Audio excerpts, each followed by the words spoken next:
Kenalkan, nama saya Selina Sidiwijaya dari kelas Pemodelan Matematika L2 Angkatan 2023. Nah, pada kesempatan kali ini saya akan mempresentasikan hasil ringkasan penelitian berjudul Mathematic Modeling of Escherichia coli and Lactobacillus acidophilus grow based on experimental mixed batch cultivation. Nah, jadi penelitian ini tuh membahas bagaimana ada dua bakteri, yaitu E. coli dan L.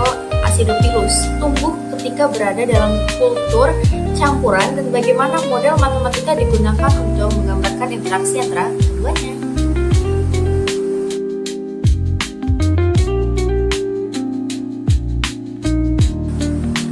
Di slide kedua ini ada pendahuluan. Dalam dunia pangan, fermentasi dan kesehatan, mikroorganisme yang berbeda sering hidup bersama. Karena itu, penting untuk memahami siapa yang tumbuh lebih cepat, siapa yang terhambat, dan bagaimana metabolik yang dihasilkan mempengaruhi bakteri lain. E. coli dipilih karena merupakan bakteri patogen, sedangkan L. acidophilus adalah bakteri probiotik yang banyak ditemukan dalam fermentasi dan usus manusia. Keduanya itu diuji pada dua media pertumbuhan, yaitu SSCM yang merupakan media sederhana berbasis glukosa, dan juga MRS yang merupakan media kaya nutrisi yang sangat cocok untuk Lactobacillus.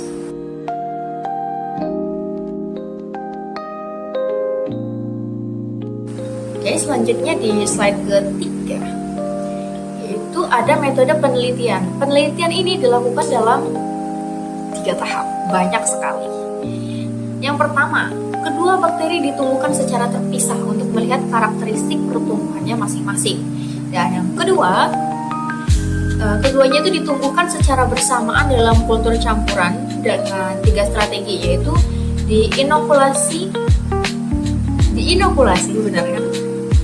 Bersamaan di SSCM, lalu diinokulasi bersamaan di MRS, dan yang ketiga adalah metode LACSID.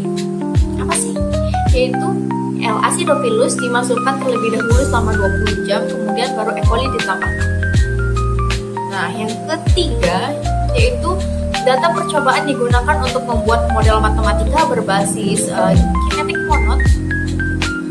Itu model ini juga mempertimbangkan generasi sel, proses kematian dan lisis, serta efek penghambatan oleh asam lemak. Selanjutnya yaitu slide keempat, terdapat hasil pertumbuhan, yaitu hasil pertumbuhan individunya. Nah, hasil percobaan menunjukkan bahwa E. coli tumbuh kurang baik pada media MRS karena fase lag-nya sangat panjang sekali. Namun, sebaliknya, pada SSCM, E. coli itu tumbuh lebih cepat. Nah, kalau di L. acidophilus memiliki fase lag yang panjang pada kedua media. Bukan cuma satu, tapi ada di kedua-duanya itu panjang lag-nya. Tapi pertumbuhan terbaik terjadi pada media MRS karena media ini tuh memang diformulasikan khusus untuk kelompok Lactobacillus. Nah, kesimpulan awalnya yang dapat diambil adalah MRS itu sangat mendukung pertumbuhan L. acidophilus tetapi tidak mendukung E. coli.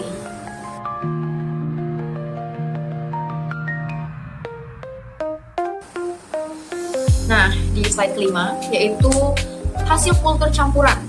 Nah, pada kultur campuran hasilnya tuh cukup menarik nih.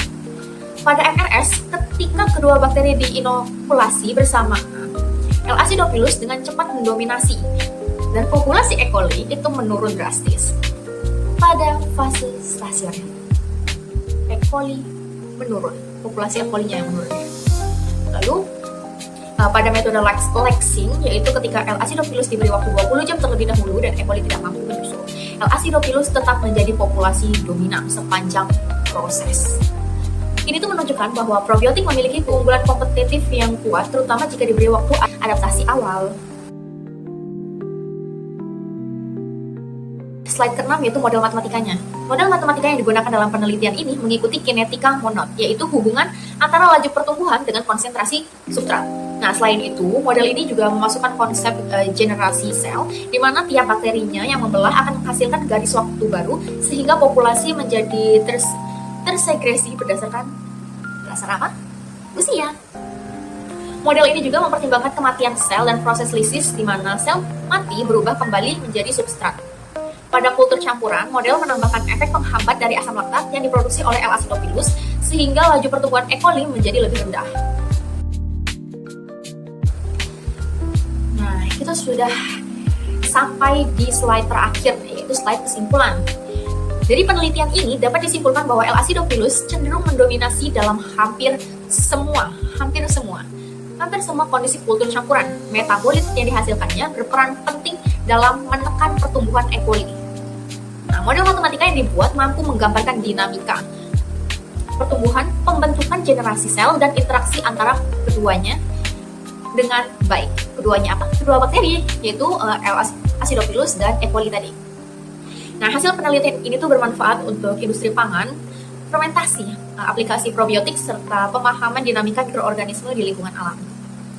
Nah, demikianlah presentasi dari saya. Terima kasih sudah menyaksikan. Dadah.